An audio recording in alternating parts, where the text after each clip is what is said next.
Bonsoir, bonjour chers internautes, nous sommes très contents de vous avoir nombreux ce soir, n'est-ce pas? Nous, c'est la page Facebook, mais également la chaîne YouTube RDC Nouveau Départ. Je m'appelle Frédéric Bikoukayabou, je suis le prestataire et l'initiateur de cette chaîne. Nous travaillons sur les thématiques suivantes: justice, paix et développement. Nous faisons des analyses par rapport aux faits qui, n'est-ce pas, qui sont à la une dans notre pays, la RDC, mais également sur le plan international.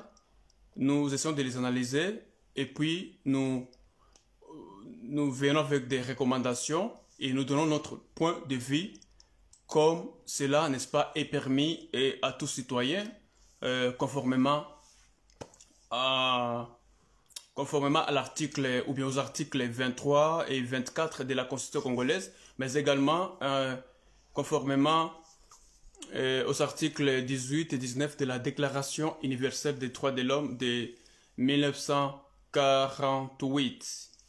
Nous sommes le dimanche 25 octobre 2020.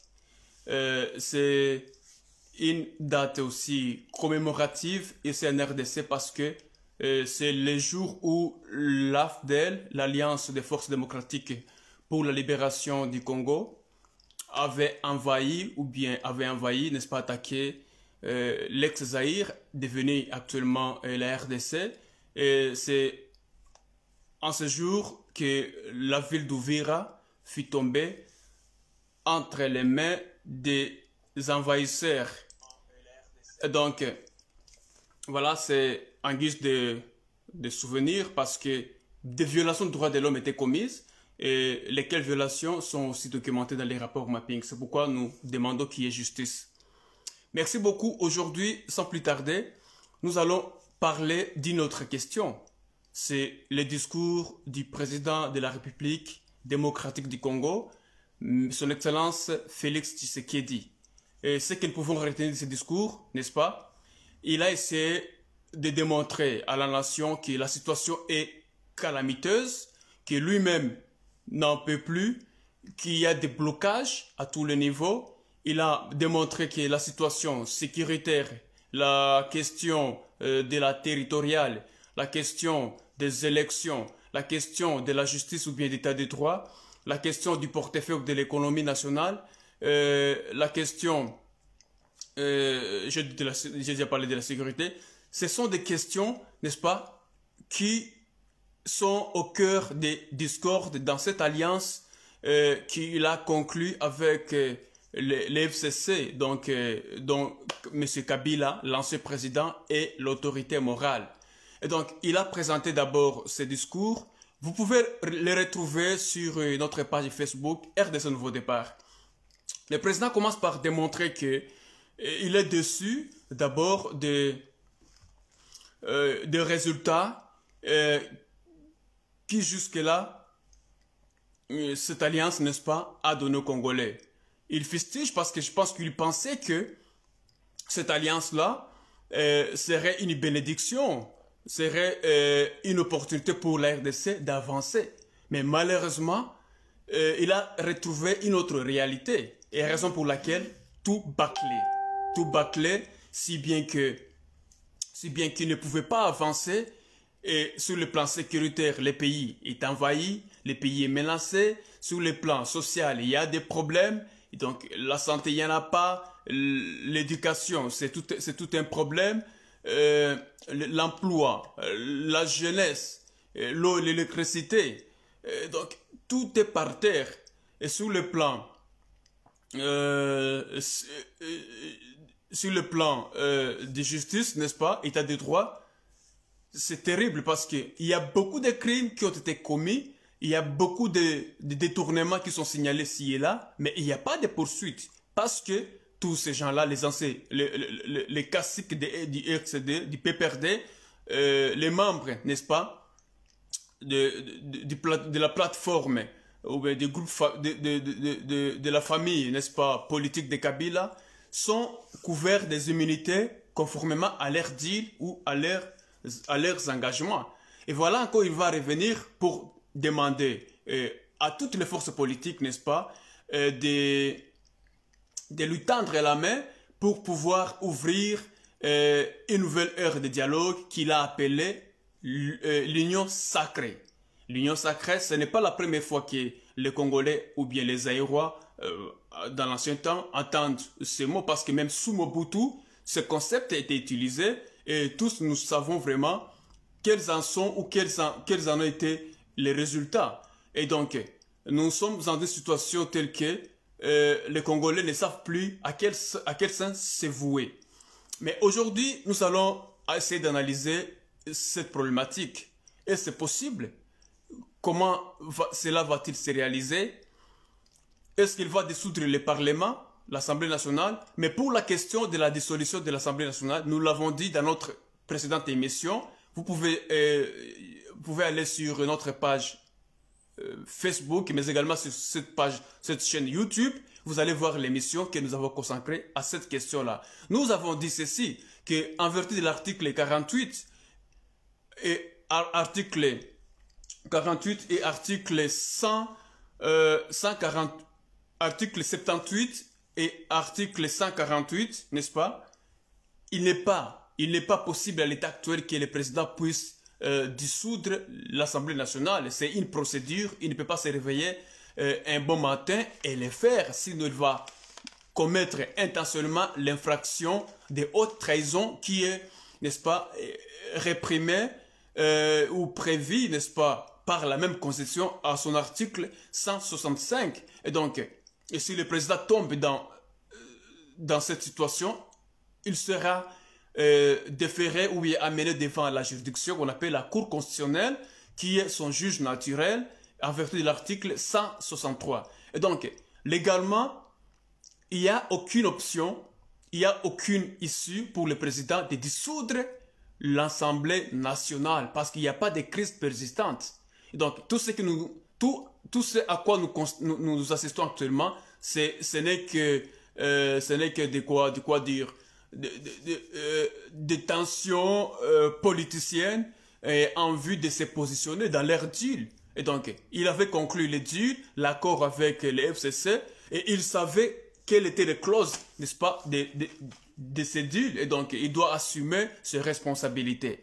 Maintenant, aujourd'hui, nous allons voir, est-ce qu'en faisant appel à d'autres forces politiques, n'est-ce pas un moyen pour attraper ces dernières, n'est-ce pas un moyen pour attraper notamment M. Fayoulou, qui à l'heure actuelle constitue une force au niveau du pays? Est-ce que n'est-ce pas une opportunité de l'avoir et pour le neutraliser? Comment peut-on le neutraliser? Par exemple, en lui confiant des responsabilités et par après, il pourrait tomber dans une situation telle que il est poursuivi pour, par exemple, une infraction comme le détournement, et partant, il sera jugé, et après avoir été jugé, cela pourrait le disqualifier pour les prochaines élections en 2023, n'est-ce pas, qui déjà se pointe à l'horizon. Voilà autant de questions auxquelles nous allons tenter de répondre avec notre ami Rémi Kassindi, que nous allons devoir appeler maintenant, et il va nous donner son point de vue. Nous disons que tout ce que nous donnons ici comme point de vue, comme point de vue, ça n'engage que nous, et ce n'est pas une parole d'évangile, mais nous avons toute la liberté de penser, de réfléchir et de donner aussi notre point de vue en tant que citoyen par entière de notre pays. Comme vous aussi, vous pouvez avoir votre opinion, votre point de vue. Et donc, et si vous pensez que vous avez un autre son de cloche, vous pouvez nous contacter à notre adresse email et à notre numéro de téléphone qui sont, n'est-ce pas, disponibles sur notre page Facebook RDC Nouveau Départ. Je vais tenter d'appeler M. Rémi pour voir si il est déjà disponible, n'est-ce pas, pour répondre à nos questions.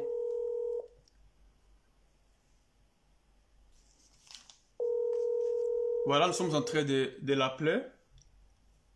Est-ce qu'il est déjà en ligne? L'Union sacrée. Est-ce une opportunité pour des politiciens congolais afin de se retrouver, comme d'habitude, Parce que chaque fois qu'il y a des dialogues... Bonsoir, monsieur Rémi. Bonsoir, Frédéric. Nous sommes en direct sur la chaîne YouTube RDC Nouveau Départ. Et nous avons un sujet, n'est-ce pas, qui est à la une actuellement. C'est les discours que le président de la République vient de prononcer. Au cours duquel, n'est-ce pas, il a ouvert la voie à ce qu'on appelle l'union sacrée. Quelle est votre analyse par rapport à ce discours? En fait, tout ce que je dois... Je voulais tout d'abord vous remercier par rapport à l'initiative et à l'appel. Et je voulais également dire que je suis très content du fait que vous aviez pensé à nous. Merci. Et je note que normalement, on a beaucoup apprécié le discours du chef de l'État.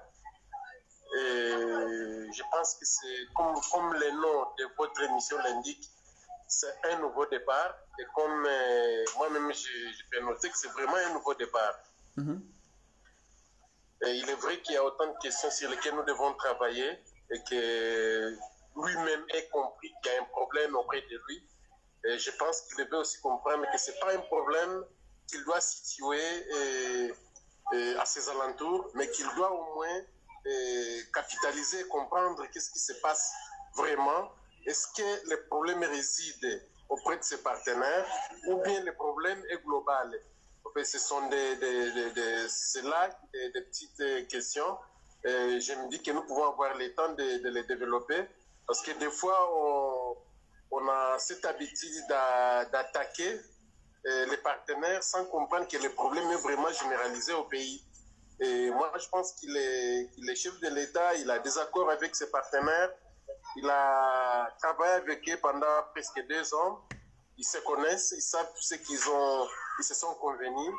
Et je ne sais pas, personnellement, je sais qu'il y a des difficultés, mais je ne sais pas qu'est-ce qui l'a précipité vraiment de rompre officieusement cet accord. Mais est-ce que ça valait la peine de rompre ou ça valait la peine d'évaluer l'accord en soi? Parce que pour moi, il faut évaluer l'accord FCC-CACH. Et vous pensez qu'il va l'évaluer avec qui? Non, il faut trouver certaines personnes qui peuvent le faire d'une manière indépendante et sans embâche. Si on trouve des personnes qui peuvent nous aider à faire cette évaluation, ça peut aider. Et je pense qu'il faut trouver des personnes indépendantes pour le faire. Et moi, je tiens à ce qu'il y ait cette évaluation. Et avec l'évaluation, on peut faire une projection dans le temps et dans l'espace par rapport à l'avenir. Et ne pensez-vous pas que ça serait vraiment une perte du temps? Déjà, il vient déjà de consommer ses 2 ans, les 2 ans sur 5 de son mandat. Et combien ça peut prendre, évaluer un accord? Et je ne sais pas. Qu'est-ce qui pousserait? Je ne comprends pas. Avant de s'engager dans l'accord avec le FCC, avec Kabila notamment, je pense que monsieur le président Félix savait les clauses du accord. Il savait qu'il aurait, n'est-ce pas, une main liée et qu'il ne serait pas, n'est-ce pas, à mesure d'avoir tous les leviers du pouvoir en tant que président de la République, conformément aux dispositions constitutionnelles. Non, personnellement, je pense qu'il a eu le temps de réfléchir sur ce qu'il avait fait et il avait compris, mais je pense qu'il voulait tout d'abord avoir les leviers du pouvoir avant de prendre d'autres décisions et les orienter selon sa volonté. Il a voulu tout simplement tout d'abord être sur le terrain, comprendre, peut-être faire cet accord avec son allié. Et après l'accord en soi, je pense qu'il avait toute une planification et c'est là qu'il est en train d'orienter ses idées, peut-être jusqu'à ce il a décidé de rompre avec ses partenaires. Et c'est pas facile, c'est un peu compliqué, mais il a compris, je pense qu'il a compris, il a pesé et il connaît au moins où est le vrai problème, peut-être qu'il saura s'en sortir. Et moi, je ne peux que l'encourager, mais au moins, il faut se dire que ça ne sera pas facile. Parce que, vous savez, c'est pas facile de rompre avec quelqu'un qui a au moins travaillé pendant plus de 18 ans, qui connaît beaucoup de choses par rapport à lui. Moi, personnellement, je ne l'aurais pas conseillé de rompre d'une manière,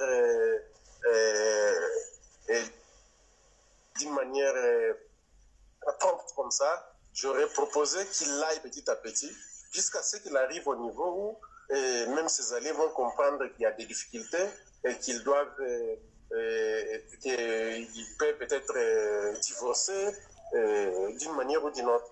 Je me dis qu'il est parti tout en besogne. Mais parce que en écoutant Monsieur le Président dans son discours, il, il résume, n'est-ce pas, les points de divergence et les points de divergence, n'est-ce pas, qui, à cause desquels, n'est-ce pas, il est obligé à rompre les 10 accords. Il cite notamment la paix, la sécurité nationale, l'organisation des élections, l'instauration de l'état de droit, la diplomatie, l'indépendance de la justice, la commission électorale nationale indépendante, le portefeuille de l'État et la territoriale. Ça veut dire que M. le Président, il n'avait aucun pouvoir en tant que tel pendant ces 2 ans. Et tout cela devrait être prévu dans leur clause, dans leur accord avec M. Kabila avant. Et il savait qu'il n'aurait pas de pouvoir. Mais il s'était quand même permis de s'engager dans les 10 accords.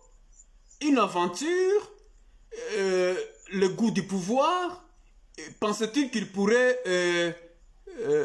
comment dire, pourrait-il, n'est-ce pas, rouler M. Kabila? Je pense qu'il savait qu'il n'allait pas s'en sortir, mais il voulait tout d'abord avoir les leviers du pouvoir, selon ce que je venais de dire tout à l'heure. Mais au même moment, c'est pas facile de rompre avec quelqu'un.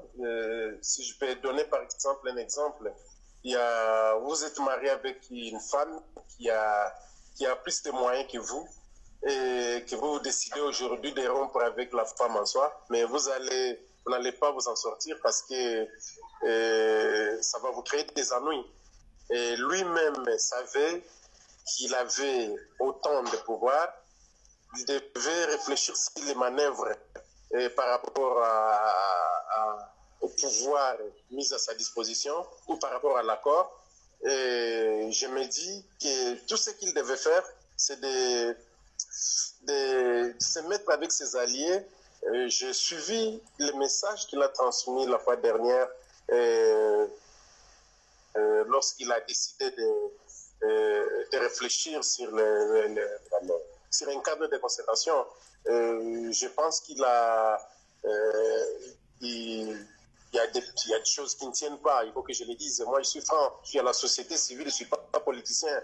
Et je ne sais pas à quel niveau les affaires étrangères ont des problèmes, ont un point de divergence avec lui, parce que c'est un ministère qui est géré par lui-même.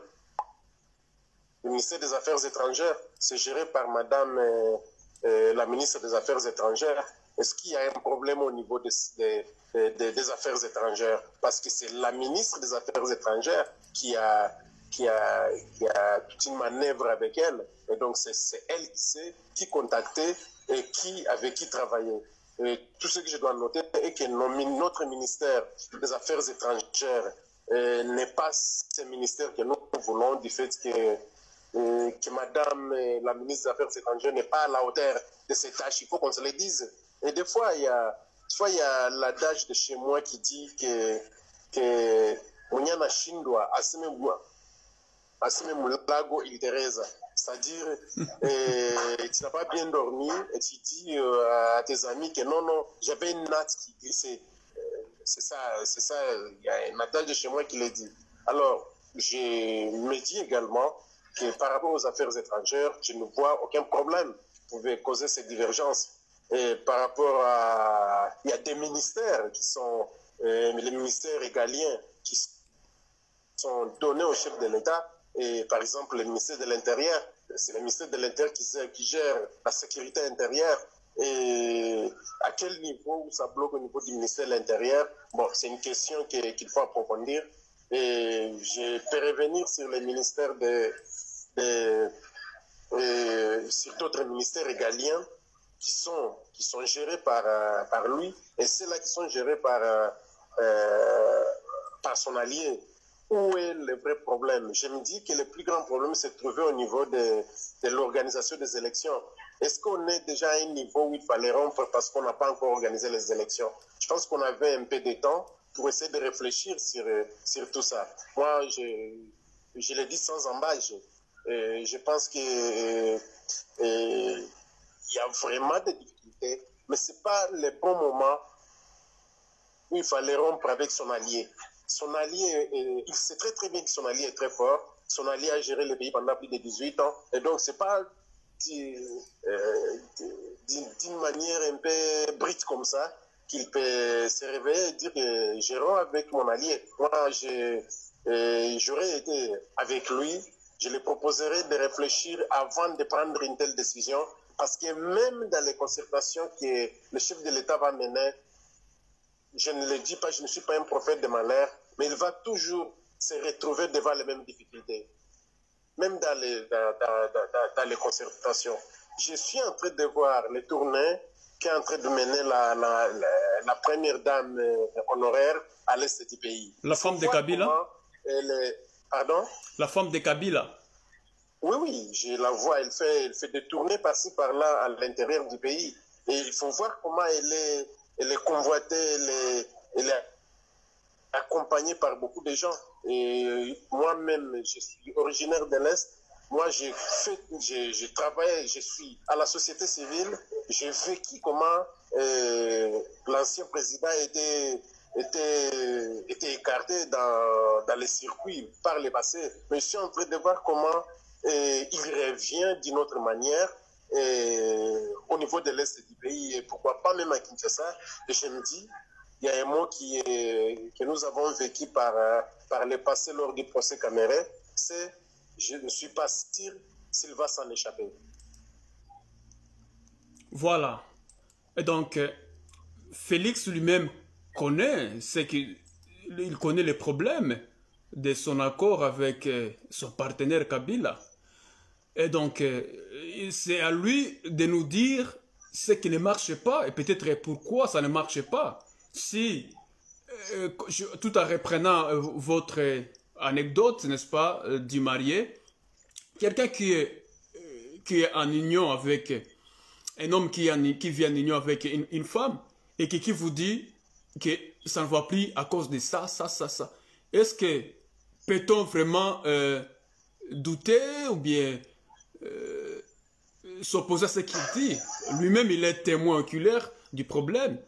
Et au niveau du pays, nous savons tous, ça ne demande pas vraiment de faire un dessin. Nous savons tous que ça ne va pas. Il nomme des généraux au sein de l'armée nationale. Il y a toujours des problèmes. Le problème des juges, la pression de serment, bien que des conditions légales n'étaient pas respectées, s'agissant de ces juges, lors de leur nomination, les ordonnances sont contresignées par les ministres adjoints, les vice-ministres, pendant que le premier ministre, n'est-ce pas, est en voyage à Lubumbashi. Il y a beaucoup de problèmes ci et là. Et donc, lui-même connaît les problèmes qu'il y a entre lui, pourquoi ça ne va pas, et il nous en fait part. Mais je doute, et d'ailleurs c'est le sujet même, ou bien le titre de cette émission. Est-ce que cela n'est-il pas un piège pour obtenir finalement Fayulu? Parce que Fayulu, comme vous le savez, Fayulu, il a des idées qui nagent dans le sens contraire avec Kabila et Félix Tshisekedi. Fayoulou, par exemple, il milite pour la justice, il fait le plaidoyer pour le rapport mapping, et il milite pour l'indépendance de la Commission nationale, de la Commission électorale nationale indépendante. Ce que Kabila ne veut pas que les rapports mapping, par exemple, soient parlés, n'est-ce pas, qu'il n'y ait pas la justice. Pensez-vous que Kabila serait prêt à accepter que l'union sacrée soit une réalité? Oui, je voulais tout d'abord noter que par le passé, nous, on a travaillé sur la mise sur pied des chambres mixtes au niveau de la République démocratique du Congo. C'était une manière d'accompagner les rapports mapping. Cela a été fait entre 2015, 2016 et 2017. Et là, c'était avec Human Rights Watch. On avait travaillé sur ça. Et je pense que, je l'ai toujours dit, les rapports mapping c'est vraiment de l'épine dans notre politique nationale. Il ne faut pas qu'on nous mente. On connaît certaines vérités par rapport au rapport mapping. Je ne vois pas ceux-là qui ont accompagné l'AFDL, ceux-là qui ont accompagné les Rwandais qui nous ont agressés dans les années 1996, et ceux-là qui ont accompagné les RCD, accepter que demain, on brandisse les rapports mapping. Les rapports mapping, c'est toute une histoire autour de nous. Nous voulons la mise en application des recommandations de ces rapports mapping. Mais par quel canal? Parce que c'est à qui nous demandons de nous accompagner dans la mise en application du rapport mapping, ne sont pas prêts à le faire, même si l'Union européenne aurait fait sortir une résolution. La résolution, là, elle est ce qu'elle est. J'aurais voulu personnellement que les rapports soient mis en application, mais par quel canal? Et qui va le faire, qui va le mettre en application? Par quel mécanisme? J'ai toujours pensé que nous devons, chaque fois, je reviens sur les rapports mapping, que nous devons réfléchir sur des mécanismes internes. Si on réfléchit sur les mécanismes internes, on peut trouver des solutions idoines à nos problèmes. Mais penser que les résultats viendront ou les résolutions viendront de l'étranger, là, cher ami, je dis non. Je reviens sur la question que vous aviez posée. Je voulais juste apporter un éclaircissement par rapport à cette question liée au rapport mapping. Moi, je pense que le blocage est réel. Je vois, par exemple, ce qui va se passer autour des concertations. Parce que, en essayant de suivre les revendications de notre compatriote Martin Fayoulou, par exemple, oui. Martin Fayoulou, tout ce qu'il va brandir, c'est la mise en application, c'est-à-dire il va demander que sa vérité désire. Je ne vois pas Martin Fayoulou aller au-delà de tout ce qu'il a toujours sollicité. Il va dire à son ancien allié et de la coalition Lamouka, parce qu'ils étaient tous à Genève, il va lui dire, cher ami, est-ce que tu sais que c'est moi qui ai passé comme chef de l'État? Et que toi, tu as profité de cette histoire de la Bible de Jacob. Tu es un Jacob dans cette affaire. Est-ce que tu peux céder? Est-ce que Félix pourra-t-il accepter cela? Non, il ne peut jamais accepter. Il ne peut jamais accepter. C'est là qu'il y aura des points de divergence. Parce que même si Fayoulou se taisait par rapport à la vérité des urnes, mais profitant des concertations, il y a toujours des mots qui vont fâcher, jusqu'à ce que peut-être, je ne suis pas un prophète de malheur, mais au moins, je pense que ce ne sera pas facile. Parce qu'il a ses propres revendications, il sait où il va, il sait qu'il a été... il a été mis à l'écart par la coalition FCC Cash, parce que c'est cette coalition-là qu'il avait écartée, et du coup, il va profiter de ces concertations pour revendiquer ce qu'il a toujours voulu, c'est-à-dire qu'on les remette les pouvoirs dont il a toujours clamé avoir gagné. Je pense que il faut qu'on se le dise, on ne va pas se voiler la face et penser que les choses vont passer inaperçues. Et deuxièmement, il y a la gestion par rapport aux 2 ans. 2 ans de la coalition. Comment ça va se passer? Ils ont travaillé ensemble pendant plus de 2 ans. Le FCC cache. Nous, en tant que société civile, nous avions été les premiers à dire qu'il faut évaluer cette affaire. Dès le début, il fallait penser à évaluer. Ils n'ont pas compris et chaque fois on nous traite comme je ne sais pas qui. Mais voilà, ils sont à un niveau, ils sont bloqués. Ils veulent faire recours à nous, société civile, parce que le chef de l'État l'a dit qu'il va nous inviter dans le cadre de ces concertations. Bon, quelle sera la solution? Parce que moi, personnellement, j'aurais voulu qu'avant de commencer avec ces concertations, il faut tout d'abord évaluer l'accord FCC cash. Et si on n'aura pas évalué cet accord, je ne pense pas que nous trouverons une solution par rapport à tout ce que nous voulons, par rapport au changement que nous avons toujours souhaité. Voilà les idées. Et je me dis qu'il y a blocage et on est toujours au début des problèmes. Et nous encourageons les chefs de l'État qui initient ces concertations, mais il y a encore du pain sur la planche. Et je ne vois pas comment il va s'en sortir. Et je le répète, il y a les mots qui est revenu au cours du procès Caméré, il ne va pas s'en échapper. Je suis désolé de le dire, mais c'est la vérité. Par exemple, je viens de lire ici dans le journal La Prunelle RDC, parmi selon le plan de la sortie des crises de M. Fayoulou, il recommande par exemple de créer à l'issue des discussions, à organiser entre les parties prenantes une institution dénommée Haut Conseil national de réformes institutionnelles, qui se chargera de réformes urgentes et nécessaires à opérer, notamment au niveau de la commission électorale, du juge du contentieux électoral, de la défense et sécurité, de la gouvernance, lutte contre la corruption, ainsi que des droits humains. Voilà ce que M. Fayoulou propose.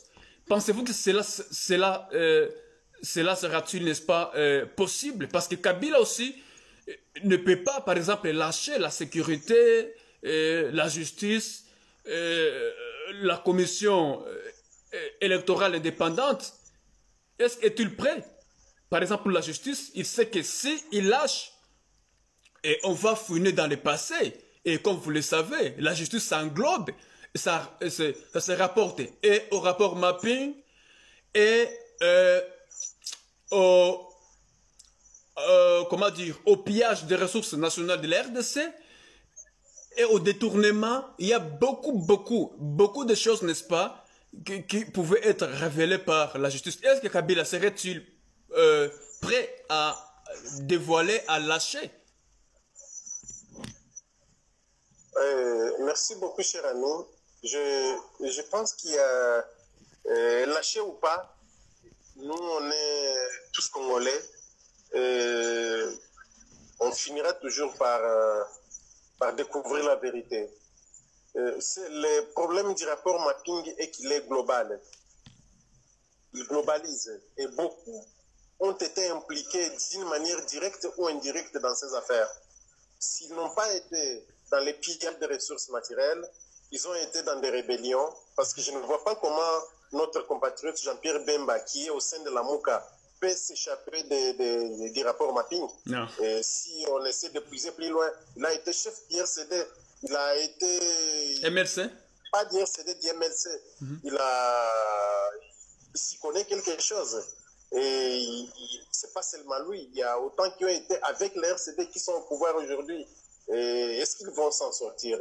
Les rapports mapping, voilà, nous voulons tous sa mise en application, mais bon, j'ai difficile à croire que ça peut aboutir avec le régime que nous avons en ce moment.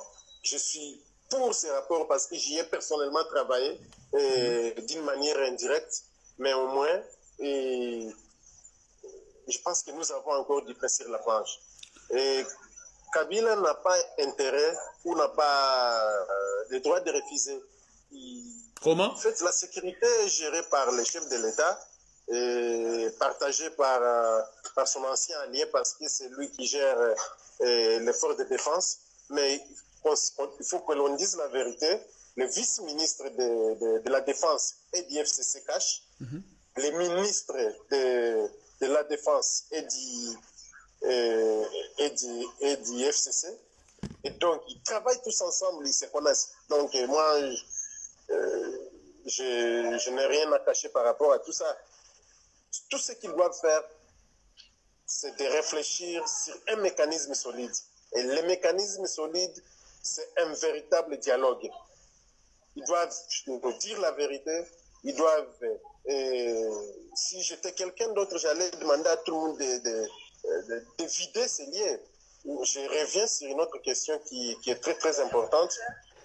C'est celle qui est liée à l'évaluation de l'action gouvernementale. Est-ce qu'il y a quelqu'un qui travaille sur ça? Parce que c'est une difficulté. Il faut voir comment les projets 100 jours ont été gérés dans ces pays pour comprendre que nous sommes nulle part. Surtout que cette affaire a été gérée au niveau de la présidence de la République. Imaginez-vous qu'au niveau de la présidence, il faut aussi des réformes. Parce que si, en essayant de voir comment la présidence de la République fonctionne, moi je ne vois pas pourquoi ne pas réformer cette institution. Parce que c'est une institution malade comme tant d'autres dans notre pays. Et je pense que le chef de l'État devait commencer aussi par sa propre maison, qui est la présidence de la République, mais aussi prouver l'exemple à partir de ces ministres du cash. Parce qu'il y a les ministres du cash qui font la honte dans ces pays également. Donc on a des problèmes très sérieux, cher ami. Et lorsque vous voyez que le ministre de la Santé n'a pas bien travaillé, qui n'a pas bien géré le Covid, qui n'a pas bien fait son travail ou fait son travail convenablement, que voulez-vous encore? Donc, il faut qu'on réfléchisse tous ensemble. Et donc, le mal est profond. Réfléchissons sur...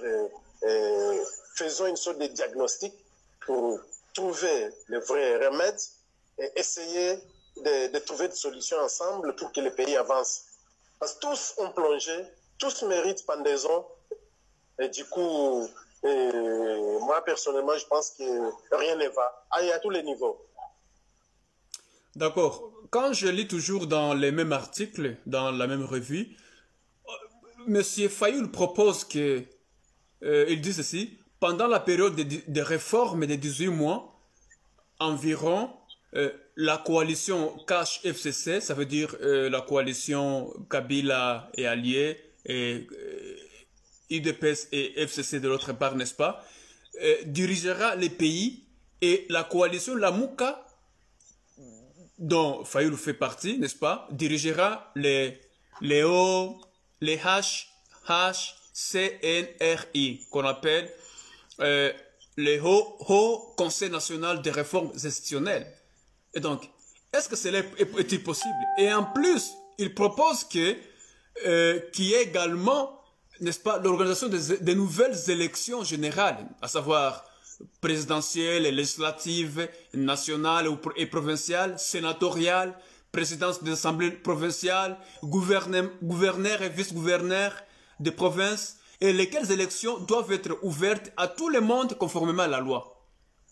Est-ce que cela est possible? Oui, cela est possible. En vertu de la Constitution, on va violer la Constitution? Parce qu'il n'y a pas des anges, il n'y a pas des anges d'un côté et des diables de l'autre côté. Je suis un peu, j'ai toujours été un peu ébloui ou touché parce que des fois je me dis qu'il n'y a pas de bons de ces compatriotes qui dirigent ces pays en ce moment et qui nous servent vraiment des modèles. Attends, peut-être que c'est une question peut-être tabou, mais est-ce que Fayoulou peut nous dire qu'est-ce qu'il a fait à l'époque où il était fournisseur de la CENI? Parce qu'il a été fournisseur à la CENI, c'est lui qui se chargeait, je ne sais pas, comme fournisseur en matière, je ne sais pas, carburant ou quoi. Bon, est-ce qu'on peut revenir sur cette question? Parce qu'il devait servir de modèle lorsqu'il faisait ce travail. Beaucoup sont ici. Est-ce qu'il avait détourné l'argent? Quand on est fournisseur, je pense qu'on a l'obligation de fournir.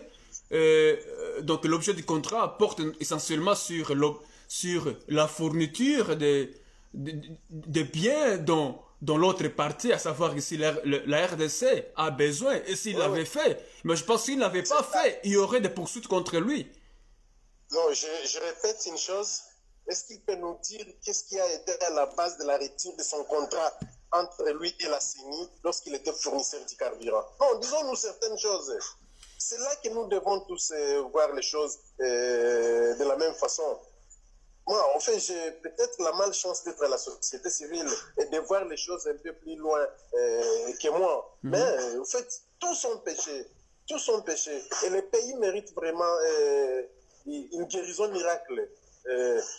Cher ami, je suis très content que chaque fois il y a toujours des leçons dans ce pays. Il y a ces personnes qui pensent qu'ils sont des anges d'un côté, qui n'ont jamais péché. Et je suis très content par rapport à ça. Mais si on revient à l'histoire de ce pays, je pense que peu peuvent s'en sortir. Deuxièmement, je reviens sur le Haut Conseil des réformes institutionnelles qui est préconisé par les compatriotes. Oui, je suis d'accord qu'il y a les réformes. Nous, à la société civile, nous l'avons demandé depuis longtemps. Nous avons voulu qu'on ait des réformes qui peuvent aider le pays à changer. Mais on ne nous a pas écoutés. On ne nous a pas écoutés. Supposons qu'aujourd'hui, comme il y a un problème, ils ont un problème politique, nous, on n'est pas politique, et peut-être qu'ils vont comprendre que c'est maintenant l'occasion de réfléchir sur ce que nous avait proposé par le passé. Et les hauts conseils des réformes institutionnelles, pensez-vous que nous pouvons donner ça à une seule personne dans ce pays? Non, je ne pense pas. Je pense qu'il faut travailler sur beaucoup de choses. Et je ne vois pas Fayoulou seul travailler sur les hauts conseils des réformes institutionnelles. C'est quelque chose qui... c'est une matière sur laquelle on doit réfléchir à fond et trouver des solutions. Je viens de voir aussi l'UNC de Vital Kamerhe vient de donner une condition pour sa participation aux dites assises, et à savoir, il faut la libération de M. Vital Kamerhe, donc il doit aussi participer à ces assises-là. Quelqu'un qui est sous la condamnation, quelqu'un dont le dossier est en appel, donc comment cela, par quel mécanisme juridique cela peut être possible? Or, nous aspirons à un état de droit. Et donc, nous sommes en train d'encourager les antivaleurs. Est-ce que vraiment il y a opportunité pour que ces assises, ces concertations, ce dialogue aient encore lieu? Sinon, ça peut violer, ça viole la Constitution parce que le président est élu pour un mandat de 5 ans et après lequel il a un bilan présenté. Et donc, si Félix n'est pas à mesure d'assumer l'engagement qu'il a pris avec Kabila, moi je pense qu'il n'est pas en droit, n'est-ce pas, de l'opposer aux Congolais et de nous faire perdre le temps. Quelle est votre analyse par rapport à ça? Je pense que la première chose qu'il doit faire, c'est de mettre les documents à la disposition du public. Qu'est-ce qui est écrit dans les rapports FCC caché? C'est un document caché. Tout à fait. 2 ans après, ce document n'existe jamais. Il n'y a personne qui a lu ce document. Moi, je l'ai cherché par-ci, par-là, je ne l'ai jamais trouvé. Moi non plus. Et en un certain moment, nous avait brandi un faux document. Mais le vrai document, le vrai accord n'a jamais été mis à la disposition du public. Est-ce qu'on peut nous brandir ces documents? Parce qu'il n'y a personne qui l'a. Je ne pense même pas que le chef de l'État a ces documents. Parce que c'est un document qui est top secret. Ils savent tout ce qui se sont dit. Et du coup, je ne sais pas. Deuxièmement,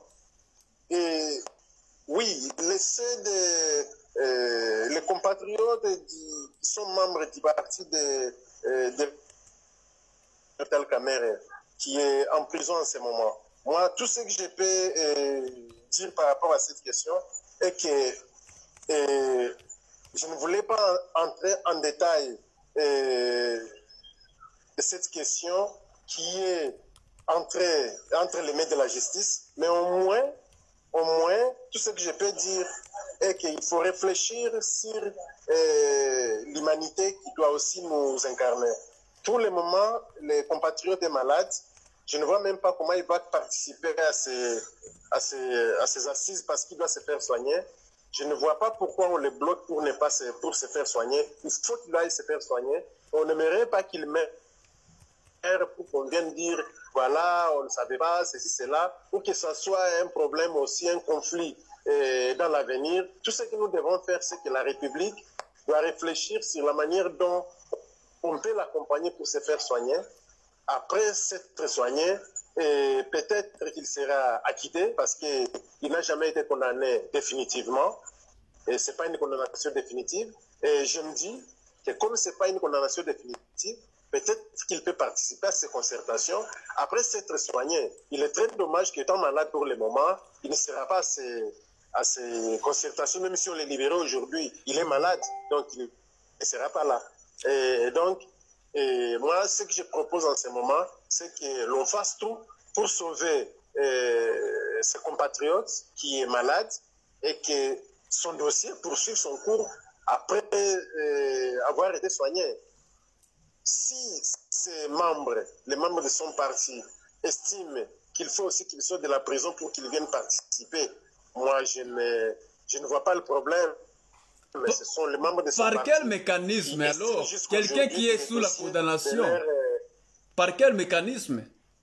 Oui. Par quel mécanisme juridique ou politique?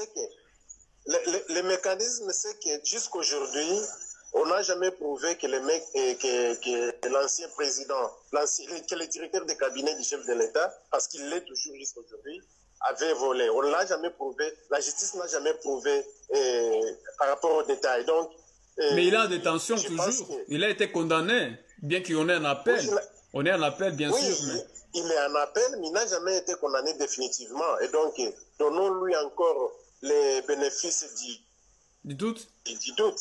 Je pense que nous pouvons encore lui donner, nous pouvons encore douter parce qu'il n'est pas condamné définitivement, il est en appel et croyons qu'il sera acquitté, comme le veut ses membres. Moi, je suis à la société civile, je réfléchis comme société civile et d'ailleurs, je n'aime pas, je connais comment fonctionne la justice dans ce pays. Des fois, on me dit qu'il faut avoir confiance dans le fonctionnement de la justice, mais malgré la confiance que j'ai dans notre justice, je mets souvent des doutes par rapport à certaines choses. Donc, moi, je pense que les amis, tels que les compatriotes de Vital, qui sollicitent qu'ils soient libérés et participer dans ces assises, doivent encore patienter un tout petit peu parce que, étant malade, il ne sera pas là, mais il faut qu'il se fasse soigner d'abord. Il peut déléguer, c'est ce qu'il va faire sûrement, mais au moins qu'il se fasse soigner, c'est tout ce que nous voulons, et que son dossier se poursuive après avoir profité des soins appropriés. Mais est-ce que vraiment, interrogeons l'histoire, le passé c'est très important parce que nous ne devons pas vivre en déconnexion avec notre passé. Il y a longtemps, il n'y a pas 3 ans, les politiciens congolais, l'opposition ici, avaient formé ce qu'on appelait, il y avait une coalition qu'on appelait, comment dire, c'était l'accord de Genève, quoi. J'oublie le nom, comme il y avait une appellation. Mais après avoir signé le dit accord, M. Félix va trahir et va quitter les siens pour joindre Kabila et faire le deal avec lui. Et sur base duquel il est devenu président de la République. Comment expliquer que Fayoulou, les gens de Lamuka, vont-ils encore avoir confiance à Félix qui les avait trahis à son temps? Parce que, on ne le dira jamais assez, si Kabila continue à résister aujourd'hui, c'est parce que c'est grâce à Félix qu'il lui avait donné des béquilles. N'eût été les deals conclus avec Félix, et Kabila serait, je pense qu'il ne serait pas en position de force comme il est aujourd'hui. Est-ce que vraiment pensez-vous que ce sera facile que Fayoulou ait encore confiance à Félix, ou bien Kabila peut encore utiliser Fayoulou, peut encore utiliser Félix pour attraper Fayoulou et Lamuka et le neutraliser pour ne plus faire partie, n'est-ce pas, pour ne plus faire partie, n'est-ce pas, des élections de 2023. Ce n'est pas n'est-ce pas une autre hypothèse? Bon, c'est juste une hypothèse. Je me dis que ils sont tous politiciens, ils savent tracer leur chemin, ils savent ce qu'ils sont en train de faire. Mais moi, mon souci, c'est que dans tout ça, la population ne se retrouve pas. Parce que tout ce qu'ils vont créer comme deal, il y a eu autant de deals dans ce pays. C'est depuis les années post-coloniales, coloniales, ou même à l'époque de l'esclavagisme, qu'il y avait toujours des deals sur la RDC. Est-ce que vous savez que la RDC, en tant que pays lui-même, est le résultat des deals autour parce que c'était un pays qui n'appartenait à personne, un pays qui n'appartenait qu'à une seule personne, et c'était Léopold II. Léopold II qui s'est retrouvé en difficulté, qui cède ce pays aux mains de la Belgique, et la Belgique qui n'avait pas de moyens, qui sollicite des moyens auprès d'autres partenaires, dont les Américains. Et donc c'est un pays qui vit sous le deal depuis les années, depuis des lustres. Donc c'est la continuité? C'est toute une continuité. Nous avons à Bruxelles, avec Lumumba, c'est un deal qui a permis à ce que Lumumba soit au pouvoir et que le président Kasavubu soit chef de l'État. Après que Mobutu va faire un coup d'État, il est resté au pouvoir grâce également à d'autres deals. Parce qu'il y avait toujours mais à son temps, M. Lumumba a été élu. Oui, mais tout a été fait à Bruxelles, lors de la rencontre à Bruxelles. C'est après Bruxelles qu'il y a eu l'indépendance. Et après l'indépendance, il y a eu le deal qui a été signé entre les Belges et la République du Congo, ou République démocratique du Congo, je ne me rappelle pas. Et c'est après ce deal qu'il y a eu tout ce que nous avons vécu jusqu'aujourd'hui. Il y a encore une même mise de ces mêmes personnes. Les mêmes personnes qui ont géré ce pays depuis les années 1960 sont toujours les mêmes qui gèrent ce pays jusqu'aujourd'hui. Imaginez-vous comment un pays peut être géré par des groupes, 3 familles. C'est 3 familles qui gèrent ce pays. Faut-il accepter qu'un pays soit géré par 3 familles? Même si on peut retrouver la famille Mobutu qui a été écartée, elle a toujours une même mise dans tout ce qui se passe. Ainsi est venue la famille Kabila. C'est la famille Kabila qui est là. Et pour le moment, c'est la famille Tshisekedi. Tshisekedi a été là depuis les années, depuis l'indépendance de ce pays. Il est toujours là. Kabila est arrivé, Kabila était avec ses amis autour du pouvoir à l'époque. Donc, je ne sais pas, je ne vais pas dire que ce sont les oiseaux du même plumage, mais au moins, à l'époque, il y avait le père de Kabila qui était rebelle. Laurent Désiré Kabila. C'était au gouvernement. Donc, il y avait quand même une sorte... c'était tous des politiciens. Et donc, ils savent au moins, même si les autres étaient encore des enfants, ils ne sont pas impliqués dans tout ce qui s'était passé. Mais au moins, on peut le dire jusqu'aujourd'hui, c'est encore c'est 3 familles, je dis bien, qui gèrent ce pays depuis l'indépendance. D'accord. Cela me pousse à une autre question, peut-être l'avant-dernière. Pensez-vous qu'il y a l'influence des États-Unis, de la Russie, de la Chine, même de l'Union européenne dans cette crise?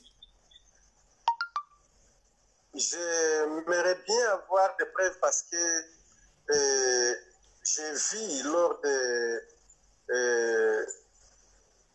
la cérémonie de prestation de serment des juges la fois dernière au palais du peuple, j'ai vu que tous les diplomates occidentaux, je parle ici au niveau de l'Europe, qui n'étaient pas présents dans la salle. Alors dans la salle, il y avait l'ambassadeur seulement des États-Unis. Veuillez comprendre qu'il y a une sorte de division entre la communauté internationale. Parce que lorsqu'ils appuient ils savent comment communiquer, ils sont tous ensemble. Ça, c'est une question très, très importante. Et comprenez que c'est vraiment une guerre de puissance pour le moment dans ces pays. Si vous, au moins, vous avez vu l'ambassadeur de Chine dans la salle, vous pouvez me dire que nous allons avoir la paix. Ce n'est pas avec les Américains que nous allons avoir la paix dans ces pays. Moi, je suis proche des Américains, je comprends comment ils fonctionnent, mais au moins, il faut que je dise une chose, on ne peut pas laisser notre pays aux mains des étrangers. Il y a je ne vois pas comment nous allons penser qu'à l'absence de risques comme diplomate à Kinshasa, à l'absence des Chinois, qui sont des vraies puissances. Et là, il faut voir le brisque dans tout ça. On va tout laisser aux Américains qui veulent se retrouver stratégiquement dans tout ce qui se passe. Parce que pour les Américains, il faut récupérer la RDC qu'ils ont perdu avec Kabila, après Mobutu. Et c'est ce qu'ils veulent faire pour le moment. Et donc, c'est vraiment une guerre de puissance dans notre pays. Le président doit être prudent et comprendre au moins la dynamique qui est devant lui. Et je pense que ça va encore durer. Et je me dis que nous devons serrer nos ceintures parce que l'avion ne fait que décoller. L'avion ne fait que décoller. Et donc, il y aura encore des tergiversations, il y aura encore des secousses par-ci, par-là. Mais les Congolais doivent prendre les choses en main. Et peut-être, comme ils aiment la prière, prier beaucoup pour que Dieu exauce également leurs prières. C'est tout ce que je vais dire. Il y a un problème très sérieux. Nous ne devons pas oublier que c'est la Chine qui est la première puissance économique en ce moment, même si les États-Unis sont une puissance sécuritaire ou militaire. Mais la Chine a l'argent. Même les Américains utilisent l'argent des Chinois. Et donc la RDC ne devait pas penser que nous allons aller au-delà des Chinois et faire ce que nous voulons. Non, ils vont nous déstabiliser avec tout ce qu'ils ont comme argent. Ils ont beaucoup d'argent, ces Chinois. Même les Américains font recours aux Chinois lorsqu'ils veulent avoir de l'argent. Et donc, nous, on ne doit pas...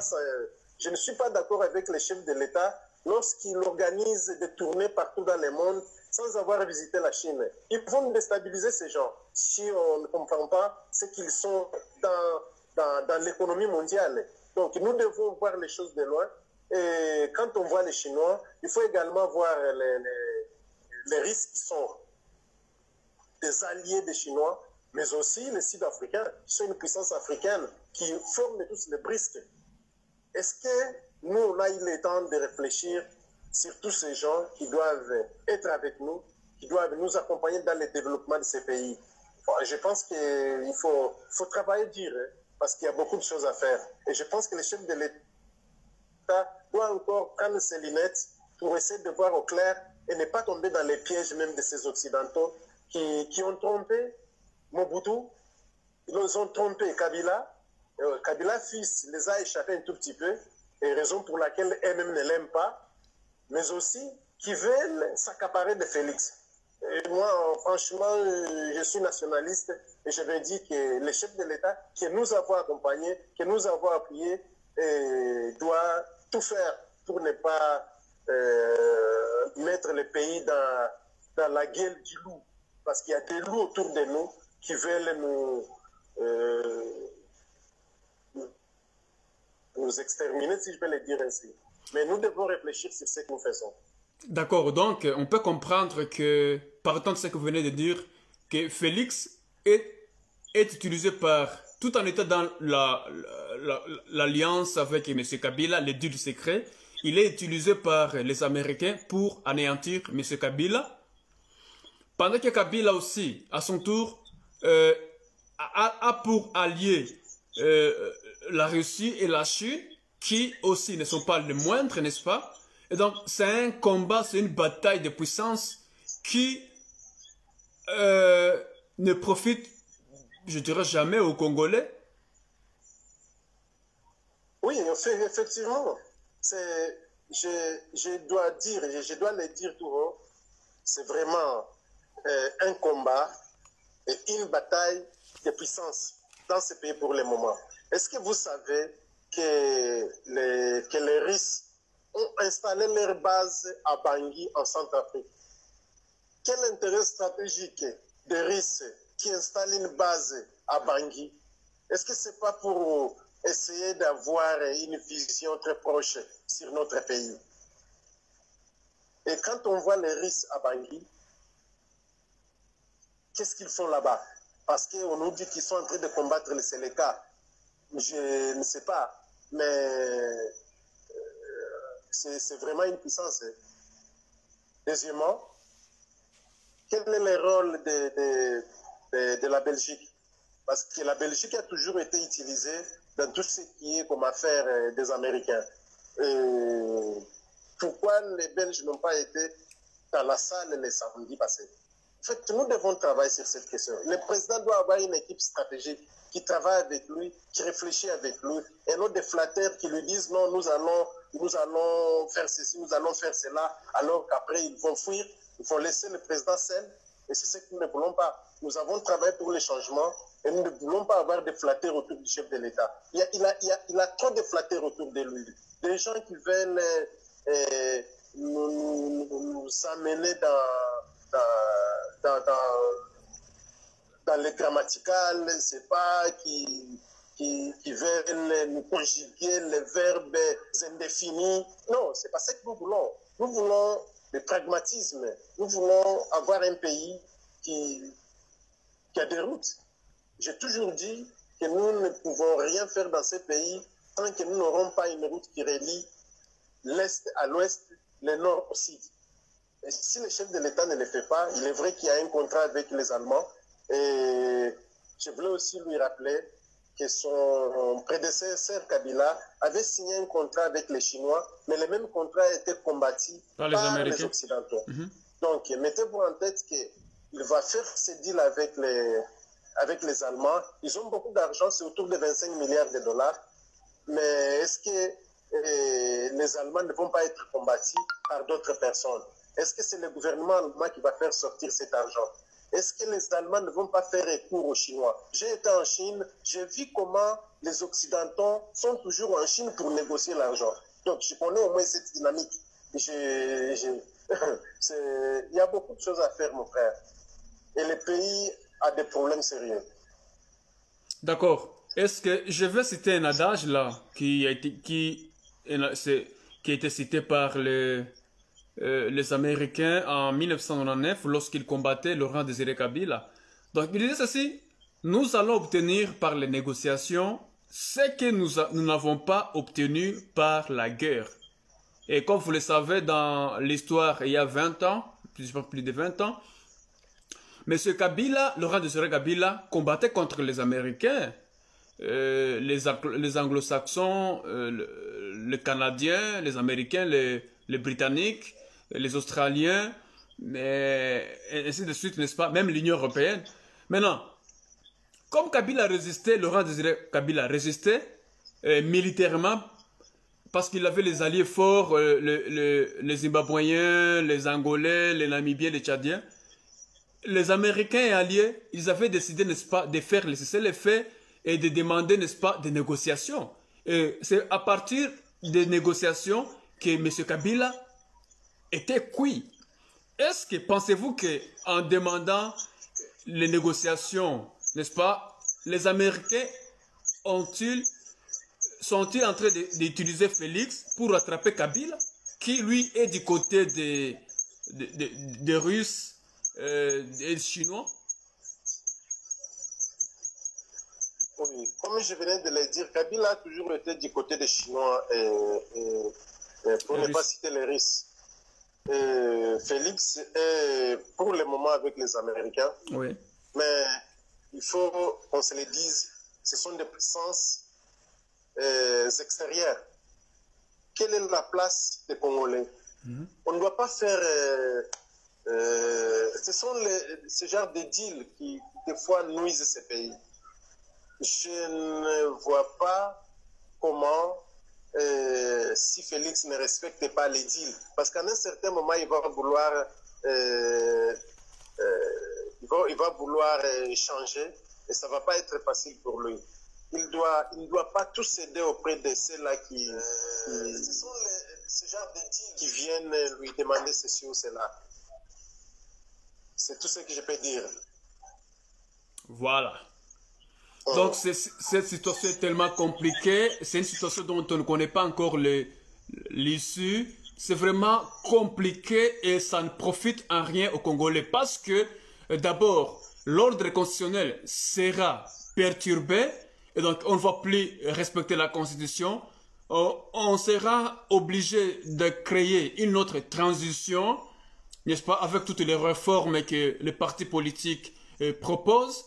Il faut qu'il y ait les moyens financiers pour les négociations. Déjà, les budgets posent les problèmes. Les budgets nationaux, ils posent les problèmes. Nous sommes dans une situation déficitaire.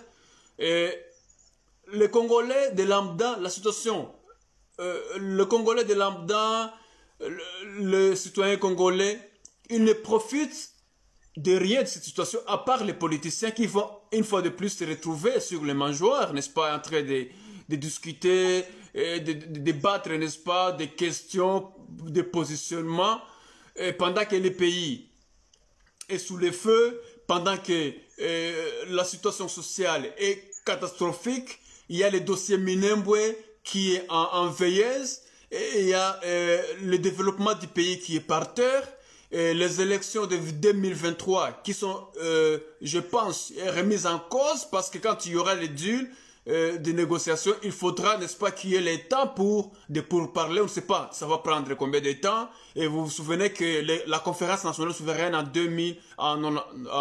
1991-92, ça fait pris 2 ans pratiquement, 2 ans. Et donc on ne sait pas ce que ça va prendre avec les cahiers de charges de la MOUCA, avec les cahiers de charges de l'UNC, avec les cahiers de charges du FCC de Kabila, avec les cahiers de charges ainsi de suite, de la société civile. Et donc il faudra trouver un point de convergence pour, n'est-ce pas, satisfaire les uns les autres. Et pendant ce temps, la population sera oubliée.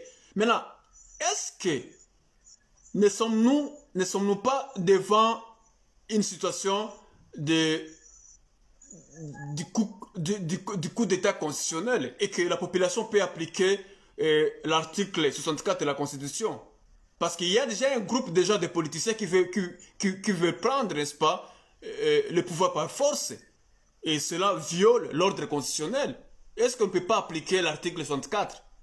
C'est-à-dire, on s'oppose, on se soulève et on n'accepte pas ces deals, ces négociations. Je ne pense pas que nous soyons déjà à ce niveau. Donnons la chance au dialogue, donnons la chance aux échanges. Et à partir de tout ce que nous allons avoir auprès des politiques, sûrement que nous allons trouver des solutions. Et s'il n'y a pas de solution, c'est là que la population peut mettre en application l'article 64 de la Constitution. Et jusque-là, je pense qu'on a encore cette chance autour du dialogue. Et si le dialogue ne réussit pas, c'est là que nous pouvons poser d'autres conditions. Et parmi elles, l'application de l'article 64 de la Constitution. Mais il faut qu'on se mette en tête que le mal est profond. Le mal est profond. Merci beaucoup, cher Rémi. C'est par ces mots que nous voulons, n'est-ce pas, vous dire au revoir. Et merci pour votre point de vue, votre analyse qui est, n'est-ce pas, pertinente. Ça nous permet vraiment d'approfondir. Surtout que vous allez plus loin, comme un aigle, n'est-ce pas, vous allez sur le plan international, les enjeux régionaux, les enjeux internationaux par rapport à la RDC, c'est très important. C'est une question que beaucoup de gens, n'est-ce pas, ignorent. Ils ne voient que des petits problèmes au niveau du pays, ils voient les problèmes de cash, FCC, mais pourtant les enjeux sont de haute taille. Merci beaucoup et à la prochaine. Et merci beaucoup également et bonne soirée, chers compatriotes. Merci beaucoup. Au revoir. Merci. Au revoir. Okay.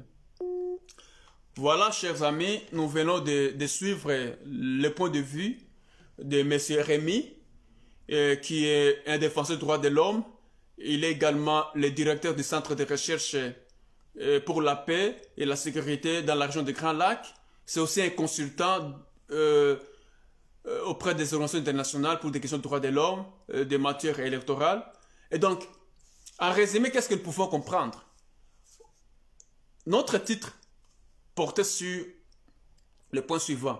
Est-ce que le dialogue, les concertations telles que demandées par Monsieur le Président Félix Tshisekedi, n'est-il pas une opportunité pour avoir Fayoulou et l'anéantir? C'était ça la question de départ. Mais au cours de cette discussion, cet échange, cette émission, nous sommes arrivés à la conclusion suivante. Le peuple congolais n'aura pas, n'est-ce pas, à gagner dans ces dialogues. Deuxièmement, ce dialogue met en jeu les intérêts des puissances internationales. Ce sont les États-Unis, la Russie, la Chine qui se battent pour les richesses nationales congolaises. C'est pour se positionner. Qui va contrôler les richesses? Mais pendant qu'au niveau national, on voit que les débats entre Fayoulou, Félix, Kabila, Kamere, et encore que cette question va perturber l'ordre constitutionnel. Félix a 5 ans, selon la Constitution, pour gouverner le pays, et son mandat va se terminer. Et il faut qu'il y ait des élections en 2023. Et donc, si on amorce, on ouvre la voie, n'est-ce pas, à ce dialogue, ce qu'on appelle l'union sacrée, ça va perturber parce que déjà Fayoulou vient avec son cahier de charge, il demande qu'il y ait des élections anticipées. Mais en vertu de quoi? La Constitution, ça veut dire quoi? Qu'il y ait des élections au niveau présidentiel, qu'il y ait des élections au niveau de la législative, ça veut dire députation nationale, provinciale, au niveau des gouverneurs. Donc, les élections à tous les niveaux. Or, il ne reste que 3 ans pour que les mandats de Félix touchent à sa fin. Donc, on va violer la Constitution. Et vous savez, c'est compliqué cette situation, c'est trop compliqué. Donc, on sera obligé de perturber l'ordre constitutionnel. Pourquoi Félix, connaissant les deals qu'il avait conclus avec Kabila, pourquoi ne peut pas s'assumer? Pourquoi ne peut-il pas s'assumer et continuer jusqu'à la fin? Quand il avait conclu le deal avec Kabila, il savait les clauses. Il en connaissait les clauses, on lui avait expliqué les clauses. Tu seras le président de la République, mais tu n'auras pas de manœuvre sur tel point, la sécurité, l'élection, l'état de droit, la territoriale, l'armée, les portefeuilles. Il savait toutes ces clauses. Mais pourquoi ne peut-il pas s'assumer jusqu'au bout? Qu'il accepte, ça c'est mon point de vue. Mon point de vue, ça n'engage que moi. Qu'il assume, qu'il s'assume, qu'il est jusqu'au bout. Au lieu de perturber l'ordre constitutionnel. Qu'est-ce que nous, les Congolais, qu'est-ce qu'un Congolais de lambda va profiter de ça? Voilà, chers amis, nous avons chuté sur le point, à savoir l'article 64 de la Constitution. Il faut l'appliquer parce que c'est un groupe de gens qui veut encore prendre le pouvoir par la force, qui veut perturber l'ordre constitutionnel. Et donc, on ne peut pas accepter ça. Ça, on ne peut pas accepter, on ne peut pas cautionner. Et donc, cette façon de faire, nous la considérons également comme une diversion pour ne pas parler des questions de rapport mapping, pour ne pas parler des questions de Minembwe qui venaient d'être érigées en commune, en violation de la loi. Nous avons déjà consacré une émission par rapport à ça. Vous pouvez retrouver cette émission sur notre chaîne YouTube, RDC Nouveau Départ, n'est-ce pas? Il y a 2 parties, la première partie et la deuxième partie. Nous avons longuement parlé de cette question de Minembwe. Il y a des questions du social, il y a des questions de l'économie, il y a des questions du développement. Et donc, le budget, Monsieur le Président, il a voyagé pendant 2 ans en train de consommer le budget national, l'argent du contribuable congolais. Mais après, il nous dit que il y a des discordances, il n'y a pas vraiment un point de vue, il n'y a pas de concordance entre lui et son allié. Et donc, il a géré le pays pendant 2 ans, et ce qui constitue déjà une perte pour le pays. À qui est la faute? Moi, je pense que le président doit s'assumer et nous épargner des dialogues. Et je pense aussi, de mon point de vue personnel, que ceci peut constituer un piège à Martin Fayoulou et aux gens de la Mouka parce qu'on ne le dira jamais assez. Jusqu'à présent, M. Fayoulou incarne encore la légitimité populaire. Ça veut dire le peuple congolais le porte toujours dans son cœur. Et en voulant s'associer, n'est-ce pas, à cette deal de dialogue pour créer ce qu'ils appellent l'union sacrée, il risque, n'est-ce pas, soit d'être pris au piège, comme Kamer a été pris dans le cadre du projet de 100 jours, parce que Kamer, actuellement, il est dans une mauvaise position. Être condamné, ce n'est pas facile. Ça pourrait le disqualifier, à moins qu'au niveau de la peine, il soit disculpé. Ce qui n'est pas facile. Si M. Fayoulou ne va pas très loin, moi je pense qu'il risque aussi de subir les mêmes conséquences que Vital Kamer. Merci beaucoup de nous suivre, merci de partager nos émissions, merci de vos commentaires, n'est-ce pas? Et si vous pensez que vous avez un point de vue, un autre son de cloche qui est contraire au nôtre, vous pouvez nous contacter et nous allons en discuter. Soyez fiers, soyez libres de nous contacter. N'oubliez pas, n'est-ce pas, de vous abonner à notre chaîne RDC Nouveau Départ. Merci beaucoup et à plus.